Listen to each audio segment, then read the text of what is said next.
vos lo creaste el link y todo, ¿no? Sí. Yo necesitaría el libro, que tengamos hablando el libro de Inés. ¿Sabes qué me estaba acordando, Inésita? El artículo ese de... Sí. Ah, de terminar. Sí, para que se lo demos. Bueno. Buenas tardes. Me gustaría que se conecten. Soy el profe Villalba de Derecho Internacional Privado. Ah, yo soy el que no estoy conectado. Compartir video. Ahí está. Era yo el que no estaba con... ¿Se escucha bien? Hola, Rafael, ¿escuchas bien? Sí. No se escucha muy bien, es bueno, como que se escucha bajo. A ver, ¿ahí pusiste? Sí. Sí. ¿Ahora? Sí, se escucha. Ahora sí, un poco mejor. Bueno. ¿Cómo están? ¿Bien? Bien. Bueno, vamos a dar esta nuestra primera clase de Derecho Internacional Privado, que después pasa, ¿qué días, Nasa? Pasa los lunes. Los lunes que viene. Sí, entonces el lunes que viene a las 2:30,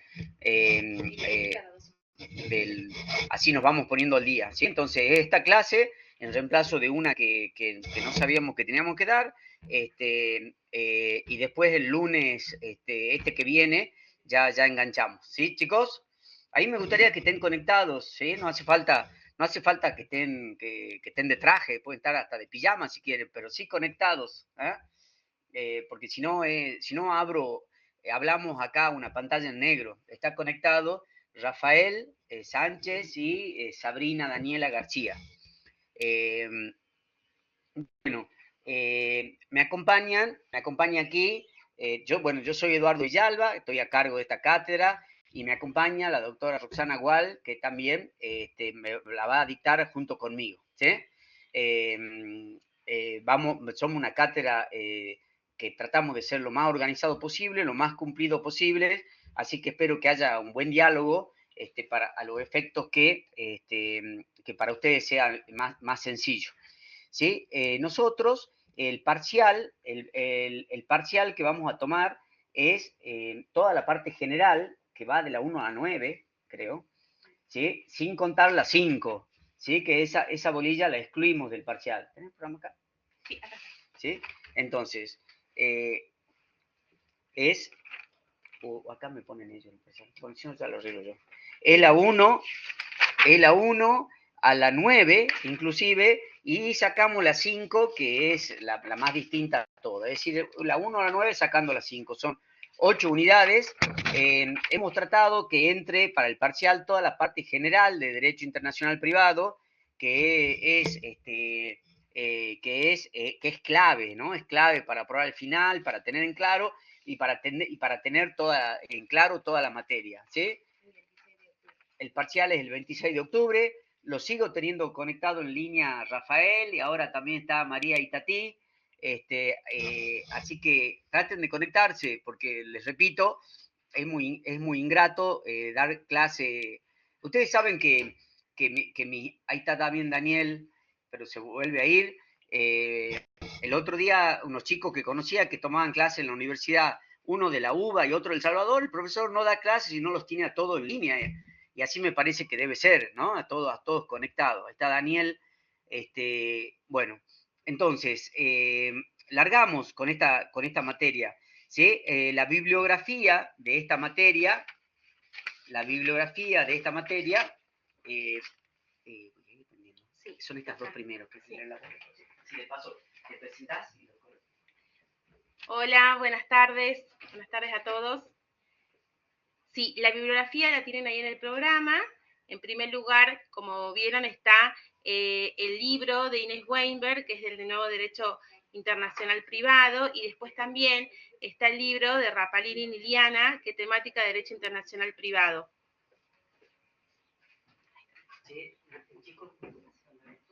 ¿Se escucha, chicos? Sí. Ah, sí se escucha. Bueno. Ahí le dije los dos, Sí.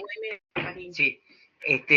Y también hay un artículo que habla de la constitucionalidad del derecho privado, que está subido en la página, y si no lo vamos a subir para la próxima clase. ¿Está bien?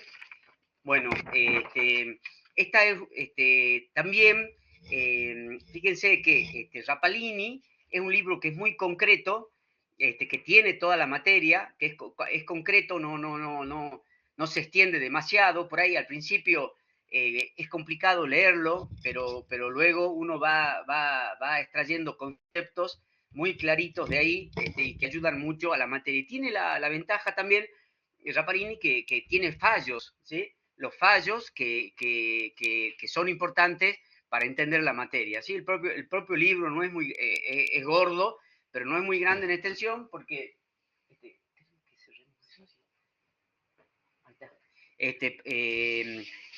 pero tiene un apéndice de fallos que les van a servir para entender la materia, ¿sí? Fíjense, y de paso les voy contando, esta materia es distinta a todas las demás, es una materia que no va a solucionar casos, según vamos a ver ahora. Quiero que se saquen de la idea, mejor dicho, se saquen de la cabeza la idea de que esta materia les va a solucionar casos, como todas las otras que ustedes vieron. Si ustedes cuando estudiaron un contrato sabían cuáles eran las obligaciones del comprador, las obligaciones del vendedor, la del locador, etc. ¿No? Ahora, esta es una materia que no le va a dar esa solución, ¿sí? Ahí está Norberto César. En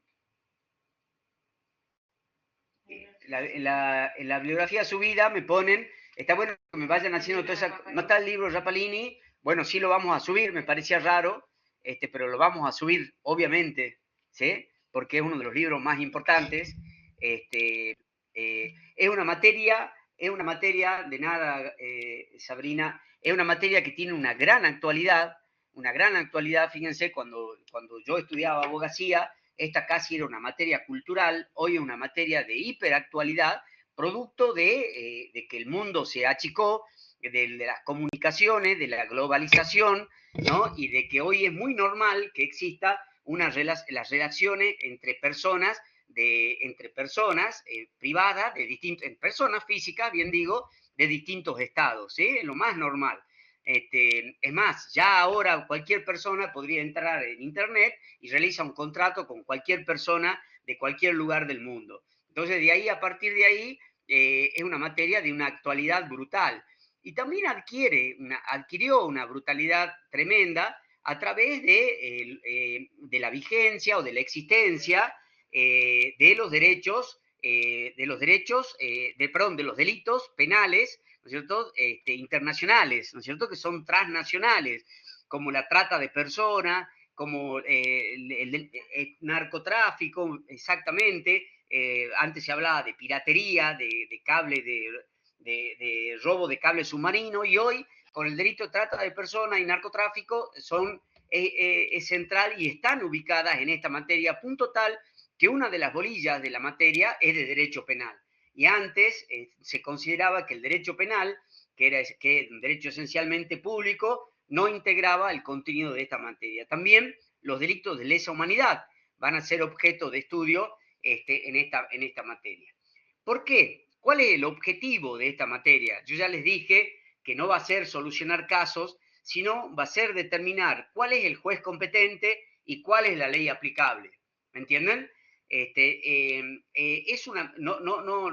No dirime competencia, sino que el derecho internacional privado trata de determinar cuándo, entonces repito, cuál es la ley aplicable y cuál es el juez competente. Entonces, en un montón de casos los voy a frustrar porque ustedes me van a decir, bueno, ¿fue válido o no fue válido el testamento? Y seguramente no sabremos. Lo que vamos a saber cuál era el juez competente y cuál es la ley aplicable, ¿no? Entonces, ese es el objetivo ya de la materia. Y fíjense que ya voy a ver cuando estamos ante una relación internacional, pero esa circunstancia también se presenta cuando un delito es cometido en varios estados, ¿sí? Por ejemplo, trata de personas. Es necesario determinar cuál es el juez competente y cuál va a ser la ley aplicable. Lo mismo también en los delitos de lesa humanidad. Por supuesto que el mundo, de un tiempo a esta parte, también ha tendido se ha dirigido a uniformarse no es buena la palabra, pero a igualar todos los ordenamientos jurídicos de alguna manera en una misma modalidad. Porque el orden público, ¿no es cierto?, pasa a ser el mismo concepto o las mismas instituciones en un país que en otro. Yo cuando recién empezaba a dar esta materia, me encontraba, por ejemplo, con que solo en algunos países remotos la unión de personas del mismo, la unión en matrimonio de personas del mismo sexo era válida, pero no era válida en nuestro país ni ni en ninguno de los países que estaban más cercanos, de habla hispana, por ejemplo. Luego, la unión de personas del mismo sexo en matrimonio lo cual provocó un impacto, ¿no es cierto? Fue declarada válida en España, luego en Uruguay y luego adoptada en Argentina. Con lo cual les quiero significar que el derecho, y también el derecho civil, ni qué decirles el derecho penal, ya les dije que la palabra no es bueno uniformando, porque parece uniforme, pero sí se va igualando en todos los ordenamientos jurídicos, porque todos los estados son contestes en hacer el mismo enfoque en determinada situación. Fíjense que de alguna manera, y ya a partir de ahí les hago una introducción, acá está clara la noción de derechos humanos. La noción de derechos humanos, ideologizada en nuestro país, en el mundo jurídico no tiene un contenido ideológico, ¿no? Ustedes vean, se van y vuelven, ¿no? La cámara. Ustedes vean, por ejemplo, una película, una serie en Netflix de política dinamarquesa, y todos los sectores políticos de derecha y de izquierda se pelean así en la contienda electoral por enarbolar banderas de derechos humanos, en protección a inmigrantes, en protección a la pobreza, a la salud, a la educación. Con lo cual les quiero significar que el concepto de derechos humanos es un concepto universal, ¿no?, que es el que logra y que conduce a uniformar, palabra que repito no me gusta, a igualar todos los ordenamientos jurídicos. Los derechos humanos son universales, ya nadie duda de que el ser humano tiene derechos a la vida, a la libertad, a la propiedad, ¿no es cierto?, a la salud, a la educación, y a partir de ahí los ordenamientos jurídicos se han ido igualando, ¿no es cierto?, se han ido pareciendo y no hay grandes diferencias, lo cual facilita el estudio y también la aplicación de esta disciplina. Entonces, guarda, esto es producto de una evolución. Ya ustedes van a ver, la unidad número 2 es histórica, ya van a ver cómo el derecho extranjero no siempre se respetó, el derecho del extranjero no siempre se respetó. Es más, en algunos casos o en muchos casos el extranjero era un ciudadano de segunda, ¿no es cierto?, que no tenía derechos y que se le aplicaba inevitablemente el derecho del territorio de nuestro país, ¿sí? Entonces sería tanto como que el Código Civil diga, este código se aplica para todos los que estén en el territorio argentino, no me importa si sean extranjeros o no, ¿no? Y lo cual nos solucionaría un problema, a ustedes les solucionaría, no tendrían esta materia, pero fíjense que sería muy injusto no respetar el derecho del extranjero, a punto tal de que se considera también que el respeto al derecho extranjero hace un respeto a los derechos humanos, ¿sí? Si yo no respeto, por ejemplo, la capacidad que tenía Rafael Sánchez, su capacidad que tenía en su país de origen, que la adquirió, supongamos, a los 16 años, estaría conculcando un derecho humano fundamental que es que él ya adquirió la capacidad en el ordenamiento jurídico que lo amparó en un momento. Esta materia, lo leí el otro día, obliga a abrir las fronteras mentales, ¿no? Ya vamos a ver, obliga a abrir las fronteras mentales. Fíjense que también en la unidad número 3 que van a ver con la doctora Gual, también van a verificar cómo también los estados fueron cediendo, ¿no?, soberanía desde el punto de vista jurídico, donde veníamos, donde a nadie le importaba en el siglo pasado lo que sucediera en las fronteras de otro estado, a que ahora la comunidad jurídica universal, la comunidad jurídica, el mundo, sí le importa y vigila si hay derechos humanos y cuestiona lo que puede pasar en otro país. ¿Está? Y esto es consecuencia de dos factores que quiero que tengan en cuenta. En primer lugar, las grandes guerras de la humanidad o las grandes barbaridades de la humanidad, donde existieron genocidios, donde se mató a personas por razones políticas, raciales u otras, y también la globalización, ¿no es cierto? Donde la persona, el sujeto, ahora se transformó en un sujeto de derecho y puede con su reclamo acudir a cualquier organismo internacional. Ustedes pónganse a pensar que los organismos internacionales están creados a partir de la Segunda Guerra, después del año 1950-60. Entonces, ¿quién podía llegar con su reclamo a un organismo internacional? ¿No es cierto? Necesitas además plata, ¿no es cierto? Y en general, plata, tomarte un avión, ir hasta allá, ¿no? Entonces, ahora con un simple mail, nuestro reclamo de cualquier persona llega a los organismos y entonces ya no es indiferente lo que pase en un país, lo que pase fronteras adentro de un país. Entonces, el primer concepto que hemos dado es que es necesario abrir fronteras mentales para entender y para situarnos en la ubicación del derecho internacional privado. A punto tal que se va a tratar en muchos casos de un juez argentino aplicando derecho extranjero, ¿sí? Y ahí también le digo, ¿y cómo hace el juez argentino aplicando un derecho extranjero, ¿no? Con la profesora, igual trabajamos en el ámbito así del Ministerio Público. Entonces, ¿cómo haríamos nosotros para aplicar el derecho extranjero? Y tenemos la obligación de hacerlo. Obviamente, no tenemos la obligación de conocerlo, pero tenemos la obligación de buscarlo, estudiarlo, constatar su existencia y aplicarlo porque el Código Civil y Comercial así me lo ordena. Y ahí les hago una comparación ya rápida y a modo de introducción con el Código de Vélez. El Código de Vélez-Arfield, que rigió hasta 2015 y durante 200 años, también traía la obligación de aplicar el derecho extranjero, pero lo consideraba el derecho extranjero como un hecho. Entonces, para que el juez argentino aplique el derecho extranjero, era necesario que el extranjero lo invoque y que demuestre la existencia del derecho extranjero, ¿sí? Y la vigencia. Entonces, el código de Vélez-Arfield, pónganse a pensar, el código de Vélez-Arfield empezó a regir en 1871, se terminó de hacer en 1869, época literal de las carretas, pero sí contempló el código extranjero, pero a condición de que sea invocado, que sea aprobado y que se demuestre la existencia y la vigencia del código. Es decir, que igualaba Vélez-Arfield, esto ya justifica estar conectado, a pesar de que nadie me enciende la cámara, salvo Rafael y María y Tati, que desde ya van regularizando. ¿Qué estaba diciendo? Entonces, igualaba el derecho extranjero a un hecho, ¿sí? Entonces, fíjense, porque ¿qué es lo único que se debe probar en un caso, en un conflicto? Los hechos, ¿sí? Eso es lo que se debe probar, no el derecho. Pero en el Código de Vélez igualaba el derecho extranjero a un hecho y era necesario probarlo. Yo lo vi en algunos expedientes donde el extranjero decía, yo invoco tal código del Código Civil de mi país y acompañaba una fotocopia legalizada y autenticada del derecho extranjero. ¿Está bien? Ahora, con el Código Civil y Comercial, que comenzó a regir a partir del 2015,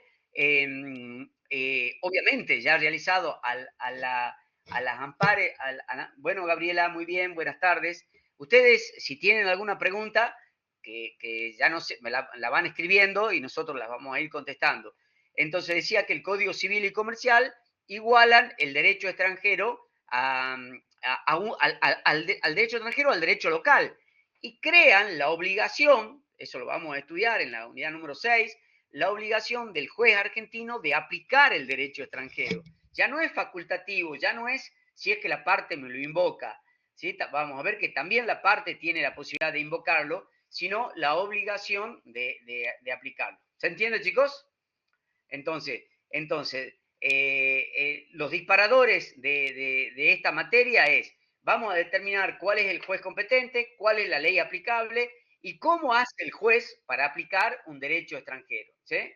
Los que recién ingresan, no hay problema, lo importante es, después para no hartarlos, esta clase estaba diseñada de 2 a 3. La universidad no se olvidó de hacer un link, así que lo tuvimos que armar nosotros, y a las tipo 3 menos 10 volvemos a repetir los conceptos, los requisitos de regularidad que dimos al comienzo. ¿Está bien, chicos? En la unidad número 3, les decía yo, vamos a ver cómo el concepto de soberanía de los estados ya no es tal, ¿no? Fíjense, cuando digo antes, estoy hablando de 20 años atrás, 25 años atrás, ayer, era escandaloso que un estado se entrometa en la vida de otro estado, ¿no es cierto? Porque era como una afrenta, un menoscabo a la soberanía, cuando ahora es normal por el sentido que les vengo diciendo. Y así fue cambiando nuestro ordenamiento jurídico. Nosotros les vamos a dar el ordenamiento jurídico en la unidad número 3, cuando hablemos de derecho constitucional transnacional, al último grito del código, en cuestiones que tienen mucha actualidad, mucha actualidad. Fíjense que, y con esto termino esta primera parte de introducción, que algunos de los candidatos a las elecciones, la candidata vicepresidenta de una de las listas, señaló o señala cuestiones que irían a contrapelo de la legislación de los derechos humanos en el mundo, ¿no? Yo creo que lo hace porque no conoce, porque ya no es posible volver sobre nuestro en la vigencia de los tratados internacionales. Hay que tener en cuenta que el artículo 75, inciso 22, incorpora a la Constitución Nacional, a los tratados internacionales sobre derechos humanos, y que es de obligación, que es de aplicación obligatoria para el país aplicarlos. Entonces ya no está respeto o no respeto a los derechos humanos, ¿me entienden? Ya no está que es un concepto que quede librado a una línea política, no, tienen jerarquía constitucional. Usted agrégueme, así yo tomo agua. La profe me dice, tiene jerarquía constitucional, y es exactamente así. Fíjense, por así para darle un caso dentro de esta introducción, a Bulacio, famoso caso Bulacio, que lo vamos a ver, la persona que creo que va a un recital a ver los redonditos de ricota, es detenido por averiguación de antecedentes, es torturado y muere. Ese caso prescribió, no se lo llegó, estoy contándolo rápidamente, ¿no es cierto? Sin embargo, la persona, la damnificada, llegó a la Comisión Interamericana de Derechos Humanos, llegó a la Corte Interamericana de Derechos Humanos, que dijo, este caso debe juzgarse, ¿no? Y eso trajo aparejado 3 consecuencias. En primer lugar, obligó al Estado argentino a la derogación de la detención por averiguación de antecedentes. Miren la consecuencia. En segundo lugar, lo condenó a que juzgue el caso a los responsables de la muerte. Y en tercer lugar, ordenó una indemnización a favor de las víctimas. Entonces, ¿a ustedes les parece que ahora podría venir un nuevo presidente o un nuevo legislador y cambiar esas reglas que están al amparo de esos principios que estoy diciendo? ¿No? Entonces yo no lo creo posible, y si lo hace, más temprano que tarde serán derogadas y será consagrada la responsabilidad internacional del Estado argentino, ¿sí? Fíjense que ahora me traían, me traían uno de los chicos acá de la oficina, que Hitler habría dicho, hablándole a sus camaradas, ¿no es cierto? A los compañeros, al Consejo, pónganle, de las Fuerzas Armadas de Alemania, ¿ustedes saben qué pasó con el genocidio armenio? ¿Alguien se acuerda? Entonces, como diciendo, de esto nadie lo va a juzgar, ¿no? De esto nadie se va a encargar. Y sin embargo, vemos que un mundo ha cambiado y que ya pueden haber barbaridades, genocidios, matanza de opositores políticos, pero luego también llega un juicio a los responsables. ¿Está? Bueno, entonces, esa es la idea de la materia. Por eso esta materia también los turcos nunca reconocieron muy bien, nunca lo reconocieron exactamente, ¿no es cierto? Y justamente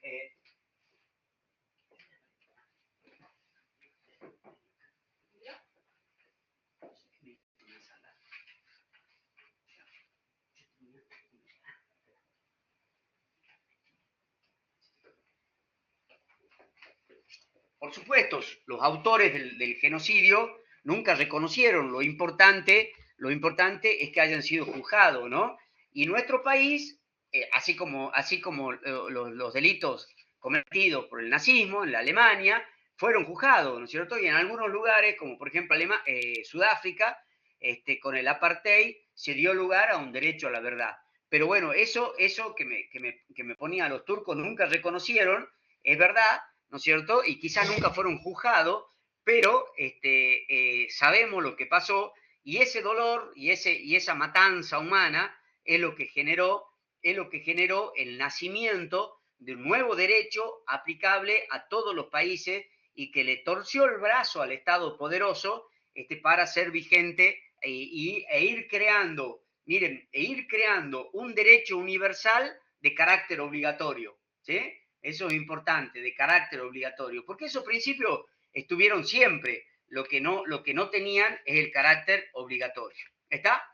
Bueno, entremos en los aspectos ya preliminares, como dice, del derecho, en la bolilla 1 del derecho internacional privado, ¿no? ¿Cuál es el concepto? El concepto lo pueden ver de cualquier lugar, pero lo voy largando. Es un conjunto de normas jurídicas del derecho privado que se encarga de estudiar la relación jurídica que se encarga de estudiar la relación jurídica cuando ésta tiene un elemento extranjero relevante, ¿sí? Entonces, conjunto de normas del derecho privado que se encarga de estudiar, de regular, de regir la relación jurídica cuando ésta tiene un elemento extranjero relevante. No se olviden que ustedes ya de civil parte en general, ya van a ver que acá en esta materia es importante la base.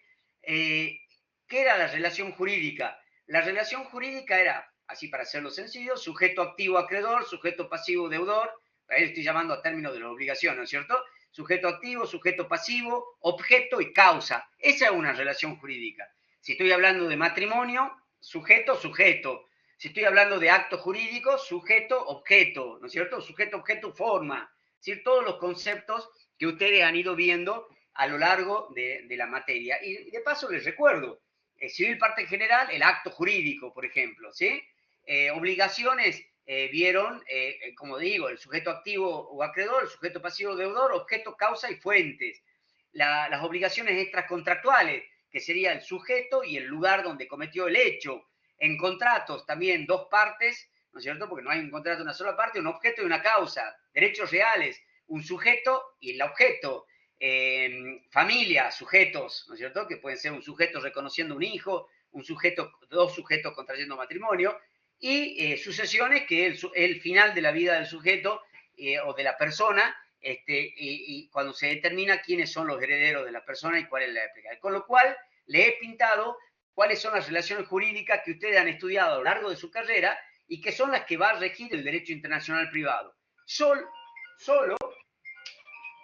cuando esta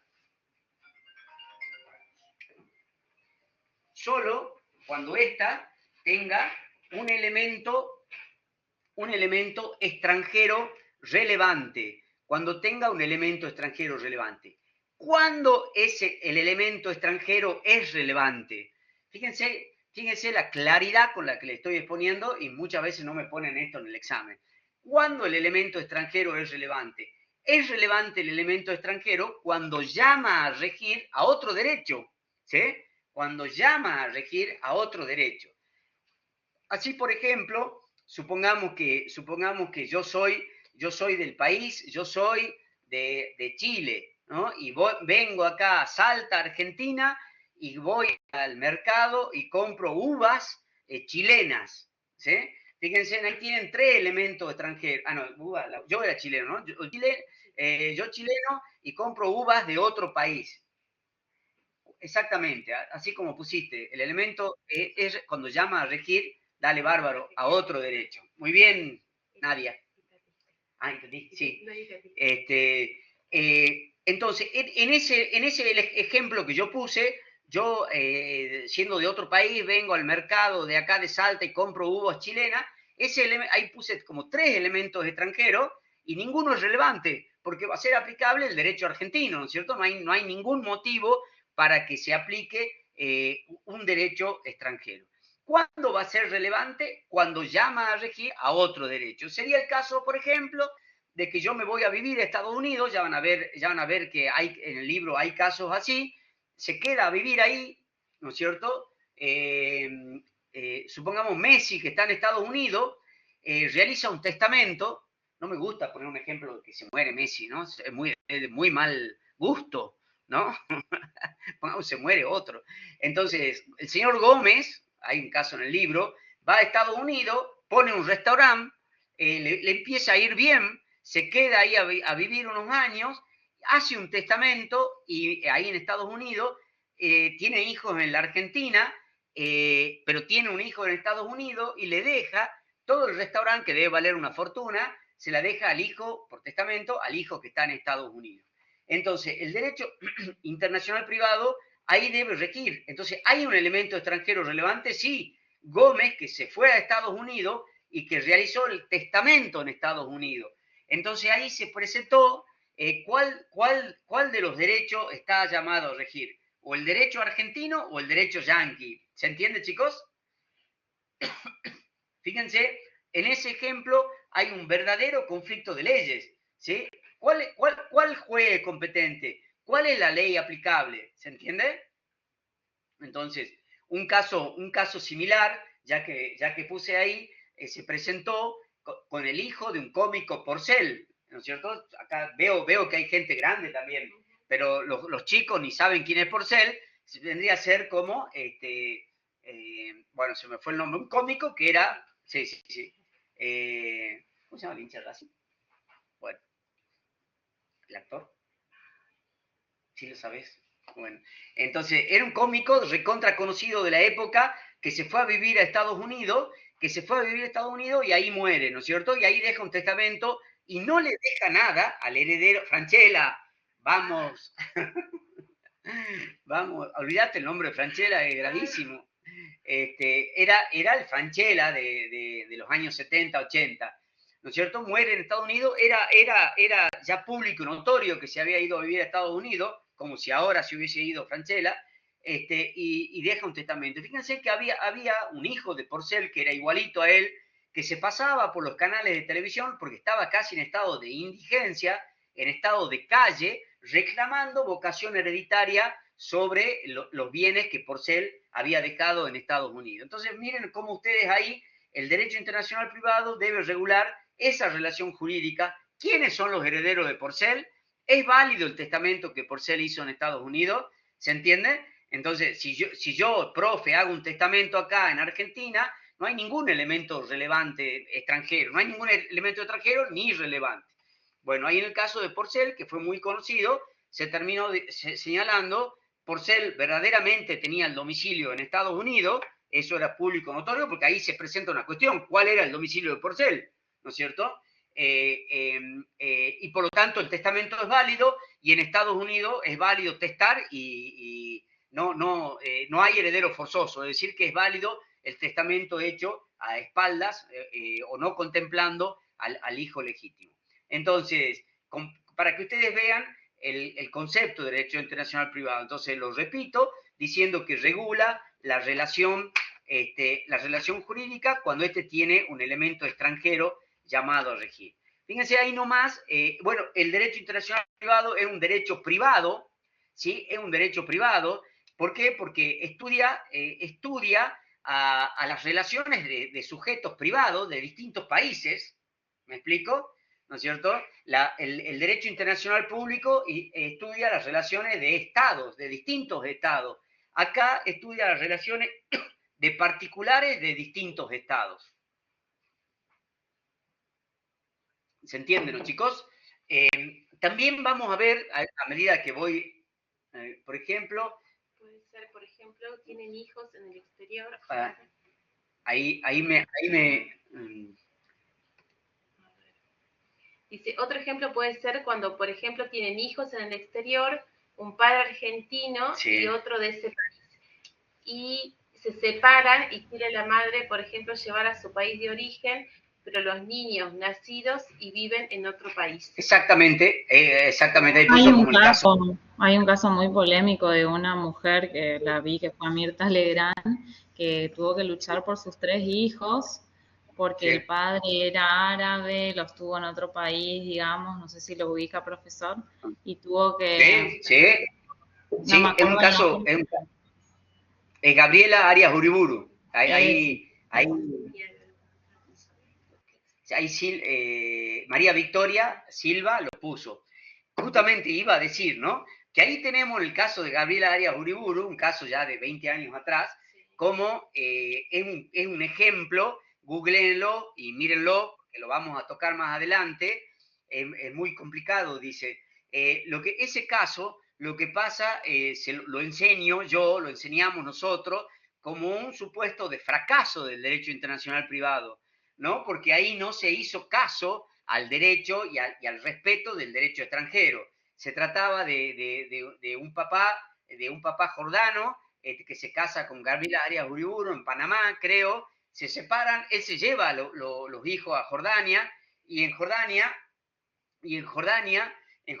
exige un régimen patriarcal, ¿no es cierto?, estrictamente, donde no se tiene el concepto de la patria potestad, un concepto distinto de la mujer, y entonces tal como me ponen ahí, como me pone Luis Pablo, la mamá lo vio muy pocas veces a los hijos, y ahí a punto tal que, fíjense que al haber un fracaso del derecho internacional, porque se desconoció los derechos de la madre, totalmente quedó prácticamente a Gabriela Arias Uriburu la posibilidad de pedirle al presidente de la nación de nuestro país que haga un reclamo al presidente de Jordania para que interceda, y aún así creo que lo pudo ver 1 o 2 veces al año. Una cosa espantosa, ¿no es cierto? Pero también les pongo otro ejemplo que está en el libro, que se llama, que es Oswald, María Gabriela también creo que es el nombre, ¿no es cierto? Que era una señora que estaba casada en Canadá con un canadiense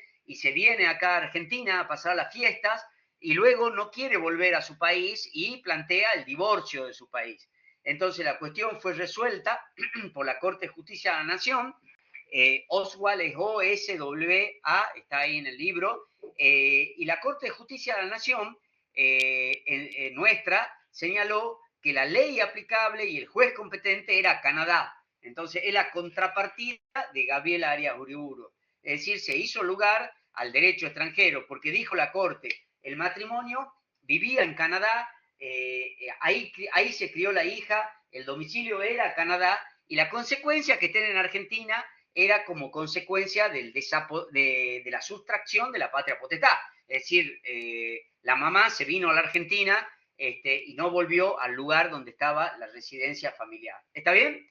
Entonces, hay un supuesto de aplicación. Fíjense, yo recuerdo que este caso debe haber sido año 1985, hace un montón, y todo el país estaba encolumnado a través de la mamá y reclamaba la vigencia de las leyes argentinas para la mamá. Y la Corte dijo no, en un fallo que parecía antipático para la comunidad, pero justo, es aplicable el derecho canadiense porque ahí vive. ¿Sí? Acá en Salta sucedió algo parecido también con unos chiquitos franceses. ¿Se va entendiendo, chicos? Pero entonces, sí, Gabriela Arias Uriburu es un supuesto donde el derecho internacional privado fracasó por el desconocimiento de un país, lo cual también vamos a estudiar. También vamos a estudiar, supongamos que se presente, ya que trajeron a colación eso, que se presente una cuestión al revés, que venga, supongamos que la doctora Gual está casada con un jordano y se trajo sus bebés para acá, para Argentina, y el jordano reclama un derecho de visita, y nosotros tendríamos la posibilidad, no es lo óptimo, pero sí se contempla, de decirle a Jordania, vos no me aplicaste el derecho argentino, en aquel caso de Gabriela Arias Uriburu, nosotros tampoco te vamos a aplicar el derecho que está invocando el jordano, y eso se llama retorsión, ¿me entienden? Que es lo contrario a reciprocidad, ¿está bien? De todos modos, son muy pocos ya los países, pero quedan, que tienen un régimen así tan culturalmente extraño al nuestro. ¿Está bien, chicos?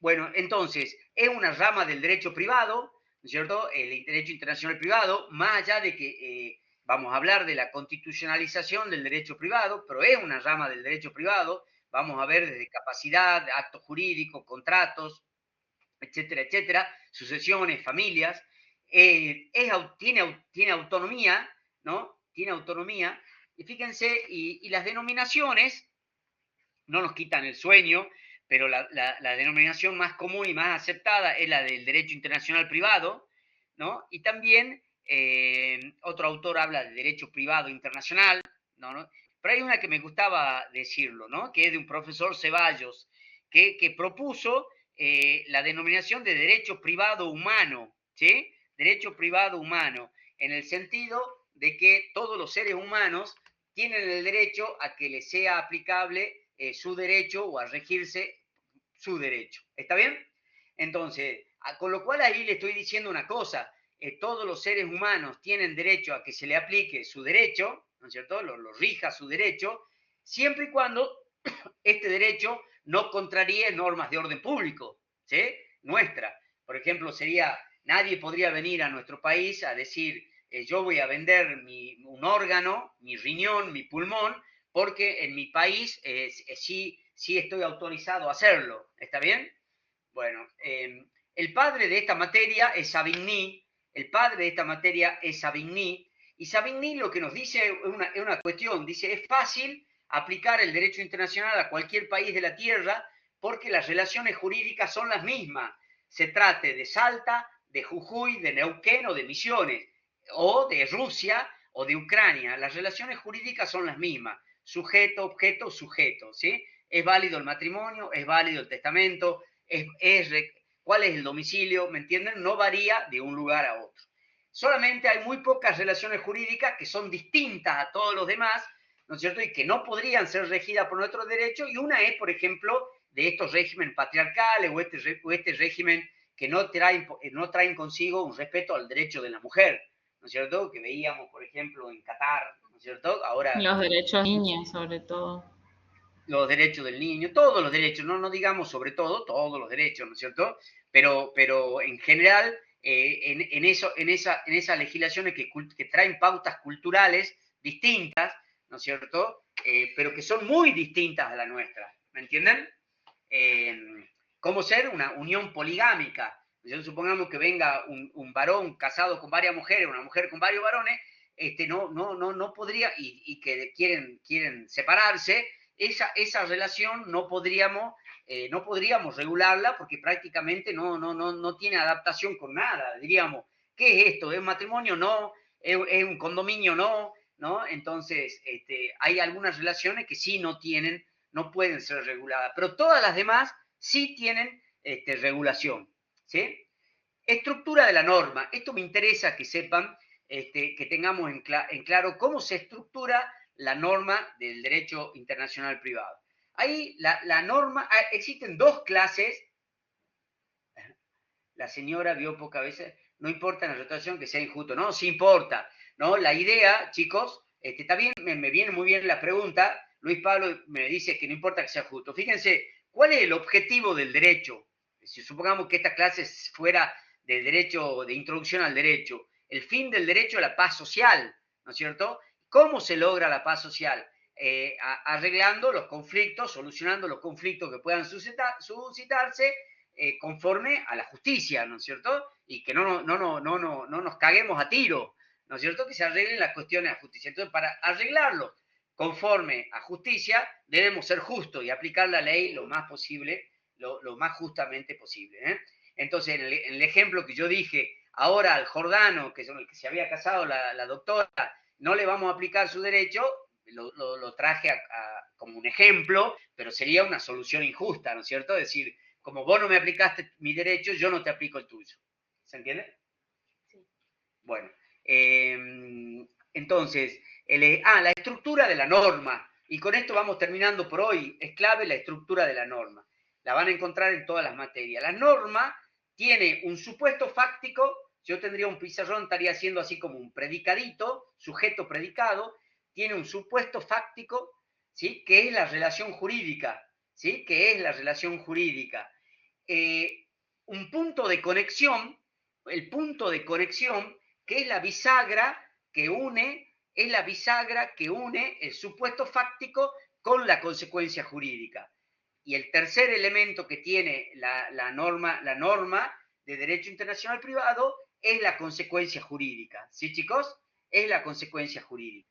Entonces, un supuesto fáctico, supongamos, la bisagra, la norma tiene, ahí te lo digo, Sabrina Daniela, la norma tiene un supuesto fáctico y una consecuencia jurídica, y está unida por el punto de conexión, que es la bisagra que une ese supuesto fáctico con la consecuencia jurídica. ¿Se entendió? Me cuesta mucho explicarlo sin pizarrón. Pero, por ejemplo, lo pongo con un ejemplo, ¿no? Un ejemplo de una norma indirecta.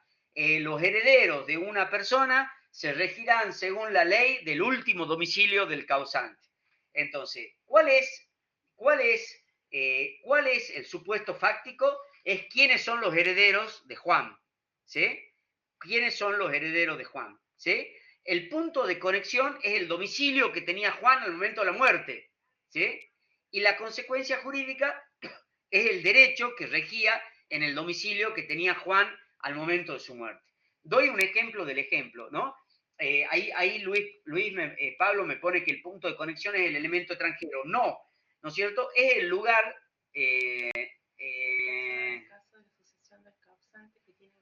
bueno, ahí ya vamos viendo los casitos en particular y ya nos vamos acercando. Entonces, sigamos con el otro ejemplo. Supongamos que una persona, vamos al ejemplo que estábamos, Gómez, que se fue a Estados Unidos y en Estados Unidos realizó un testamento donde dejaba los bienes de Estados Unidos al heredero de Estados Unidos y desheredaba a los herederos de Argentina. Entonces, el supuesto fáctico es quiénes son los herederos de Gómez, ¿no es cierto? La consecuencia jurídica es el derecho de Estados Unidos, que es el derecho que está llamado a regir. Y el punto de conexión es el domicilio que tenía Gómez al momento de su muerte. ¿Se entiende? Entonces, el punto de conexión va a ser, ya vamos a estudiar cuáles son los puntos de conexión, va a ser lo que une el supuesto fáctico con la consecuencia jurídica. ¿Cuáles son los puntos de conexión? Me adelanto un poco porque los veo que es un grupo que hace buenas preguntas. ¿Cuáles son los puntos de conexión? Los domicilios de las partes, el lugar de realización del acto jurídico, el lugar de ejecución del contrato, no son muchos, el lugar de ubicación de los inmuebles, ¿sí? Ahí Len me pregunta qué pasa con el que tiene el domicilio en el exterior, con los inmuebles en el caso argentino. Ya vamos a ver que en el caso del inmueble ubicados en la Argentina no se aplica el derecho extranjero, se aplica el derecho local, pero se entendió cuál es la estructura de la norma indirecta. Entonces, fíjense que la estructura de la... Entonces voy a rebobinar acá una cuestión, ¿no? Las normas pueden ser directas o indirectas. Ya sobre esto vamos a volver. La norma directa es la que resuelve el caso, ¿sí? Sería, por ejemplo, que diga en los contratos, en los contratos, el locatario debe mantener en buen estado de conservación la cosa. Y el locador debe arreglar las goteras del inmueble, ¿no es cierto? Entonces ahí tiene una norma directa que me resuelve el caso, ¿sí? O, por ejemplo, el domicilio, a falta de estipulación en contrario, el domicilio de pago, el domicilio del deudor. Me está resolviendo el caso esa norma directa. Me dice cómo se va a resolver. Un ejemplo de hay muy pocas normas directas en el derecho internacional privado. Un ejemplo sería el concepto de niño. Niño, según la Convención de Niños, es toda persona que desde que nace, nuestro derecho lo abarca a la concepción, desde que nace hasta los 18 años, ¿sí? Ahí me trae un concepto de niño. Son muy pocas. En cambio, la norma indirecta es la que no resuelve el caso, sino me dice cuál es el derecho llamado a regir. ¿Se entiende, chicos? ¿Sí? Entonces, esa norma indirecta tiene una estructura que es la que tiene el supuesto fáctico, el punto de conexión y la consecuencia jurídica. ¿Está bien? Bueno, vamos a ver si podemos poner en el muro un cuadrito de esta cuestión. ¿Sí? ¿Se entendió, chicos? Exactamente, Luis Pablo, exactamente. La indirecta me lleva a otro ordenamiento jurídico. ¿Sí? la indirecta me lleva a otro ordenamiento jurídico. ¿Sí? Acá. ¿Sí, chicos? Muy bien.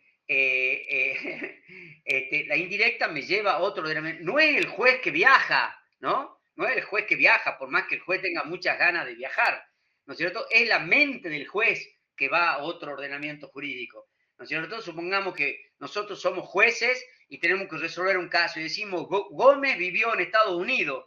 Entonces yo le voy a decir a Norberto César Freire, le voy a decir, conseguime un código de Estados Unidos. Nuestra mente va al código de Estados Unidos, ¿sí? Entonces, supuesto fáctico, punto de conexión y consecuencia jurídica. A ver, lo trato de poner. La profe después lo pone, sí, acá no se nota nada, ¿no? Supuesto fáctico, esta es la relación, esta es la consecuencia jurídica y ese es el punto de conexión. Es donde está asentada la relación jurídica. ¿Sí? La doctora Gual le sube el cuadrito. ¿Está bien? Entonces es fácil aplicar, porque por ejemplo, si se trata de bienes inmuebles, vamos a decir, el punto de conexión son la ubicación del inmueble. Si se trata de matrimonio, la validez va a ser el lugar de celebración.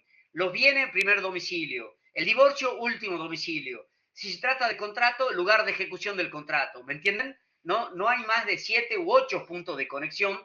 Entonces la cuestión es lo que tengo que aprender y es lo que me va a resolver el caso. ¿Está bien?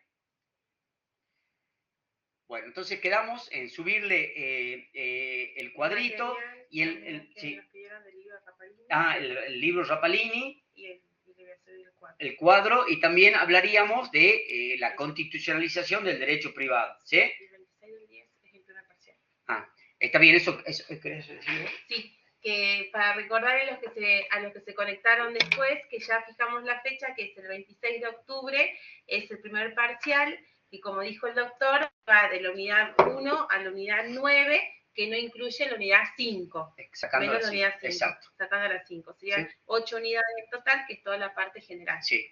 Hasta eso, la unidad número 2 la vamos a dejar que la lean ustedes, de cualquier libro, es la histórica. La historia es lo que yo les decía, es la que va desde considerar que el extranjero no tenía ningún derecho hasta nuestros tiempos que consideramos que aplicar el derecho extranjero es un derecho humano, ¿sí? Así que la 2 la estudian ustedes. Nosotros la damos, vamos a ver la 3 directamente, va a terminar la profesora la 1, que es, hay un artículo muy bueno que habla de la constitucionalización del derecho privado, ¿no?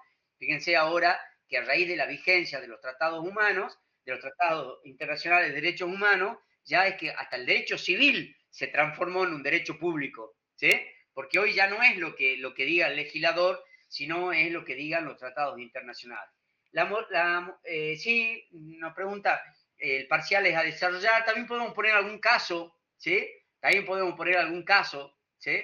El caso es muy simple, son lo que estamos diciendo, ¿no es cierto? Dos personas se casan en Francia y la mamá se viene con los chicos a Salta, Argentina, y plantea la ruptura del matrimonio, el divorcio entre los jueces argentinos. ¿Cuál es el juez competente? ¿Cuál es la ley aplicable? ¿Me entienden? Esa es la idea. Y si quieren, para la próxima clase leas todos los fallos para que los veamos. ¿Sí? Y la próxima clase, chicos, que vamos a dar la unidad 3, ahí como lo tienen en el programa, están los fallos de Merigian contra Sofobi, Giroldi, Fontevecchia, Simón, y la última tentación de Cristo. Los que dije primero son de la Corte Suprema de Justicia de la Nación y el último es de la Corte Interamericana. Si los pueden ir viendo, así después lo comentamos en la próxima clase del próximo lunes. Sí, eso es lo mismo que lo deben haber visto en Constitucional, es cuando la Corte de Justicia va girando hacia el monismo, ¿no es cierto? Y va ampliando las fronteras que decíamos y va diciendo los tratados internacionales son operativos, ¿sí? Ustedes fíjense que el Hermegian, cuando lo vean, aparte, el que no sabe el Hermegian, repáselo, porque no podemos haber llegado a quinto sin saber el Hermegian, porque fíjense que ni siquiera estaba vigente, ni siquiera había sucedido la reforma constitucional del 94, ¿se entiende? Y ya la Corte, ya la Cámara y la Corte dicen, los tratados se celebran para ser cumplidos. ¿Se entendió, chicos? El derecho a réplica, exactamente. Vamos a tratar de hacer la materia lo más divertida posible, vamos a ir viendo cómo va cambiando el orden público, vamos a dar un concepto de orden público y fundamentalmente ampliar nuestras fronteras a punto tal que admitir que un juez puede aplicar el derecho extranjero. Siempre digo en clase, en las primeras clases, digo, ya van a ver que los que ejercen la profesión les va a tocar un caso del derecho internacional privado y me encuentro con alumnos que ya sea porque algún cliente ha celebrado un tiempo compartido en el extranjero, esos son contratos que es muy común celebrar contratos con personas con nacional de otro país. ¿Está bien? Ah, bueno, gracias María Victoria. Muchas gracias. La verdad que hacemos el esfuerzo por ser lo más claro posible. Primera vez que tiene... Bueno, dale, vamos a tratar de ser lo más claro posible y me gustan los comentarios. Yo primera vez que tengo tantos comentarios así, preguntas, que nos van dando la pauta que se va entendiendo la materia. Lo que nosotros, el compromiso con ustedes es que el parcial va a entrar lo que demos en clase. Sí. Más la historia. Bueno, nos vemos. Chao, chicos. Chao. Muchas gracias, chao. Gracias.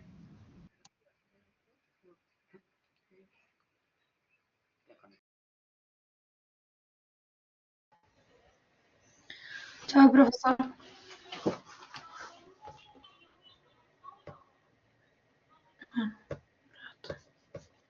No sale. Tu voz afónica. Bueno, algo fónico.